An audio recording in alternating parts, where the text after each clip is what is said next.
Space is not a sanctuary anymore. All of our satellites can be destroyed by an enemy determined to do that. If you can put a satellite in space, then you can put a bomb in space. The Chinese shoot down of one of their own aging satellites back in 2007. I have been in an exercise regarding the South China Sea scenario. I've seen it many, many times. What we didn't really have was responsiveness of launch. Something everybody knew would help us in the exercise, but it wasn't exercised. It became obvious. It was incredibly important to the commander to keep that going because it was everything to the fight. And then most recently, in 2021, when Russians shot down one of their satellites, and then the Russians in particular accompanied it with pretty grave threats against the American GPS system.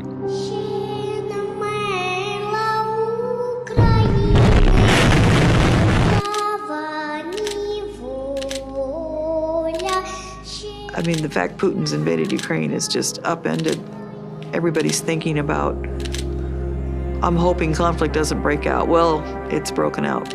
Warfare is getting more information intensive, and space is the most efficient way to collect and convey information. Inevitably, information is going to be the key to military victory. Our current space posture is too vulnerable to attacks that could occur too quickly and which would take too long for us to recover from. We need to fill that gap in time. And that is where the ability to launch rapidly, to launch from anywhere, and to launch into any orbit is so important. And that capability is given by airborne launch. From the standpoint of American national security, the launch sites of Cape Canaveral and the launch site of Vandenberg Air Force Base have been immensely important. Here's an interesting data point about Cape Canaveral. Everyone knows what it is, everyone knows where it is. If, in fact, the stakes are extremely high and the homeland gets attacked, these very well-known places are probably at risk. Since they're on the ground, they are vulnerable to weather. Anything below the clouds is going to be influenced by the weather. But in wartime, when you have a bad weather situation, sometimes you can't wait another day. Sometimes you still need to press forward. The idea of an airplane that can fly thousands of miles and then launch a satellite gives a tremendous degree of flexibility. In the domain of space, there's this very specific advantage of having global mobility.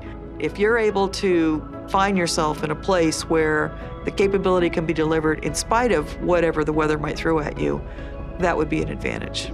Always Puffing 01, we are in clouds at 17,000 with a hold GN2 to 20,000. Everywhere there are multiple layers of clouds out here. We're in the clear at the moment. 5, 4, 3, 2, 1. Release, release, release.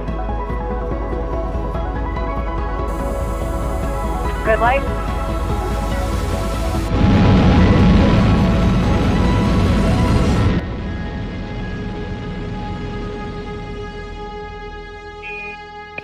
Looks like we made it above the clouds and onward to orbit.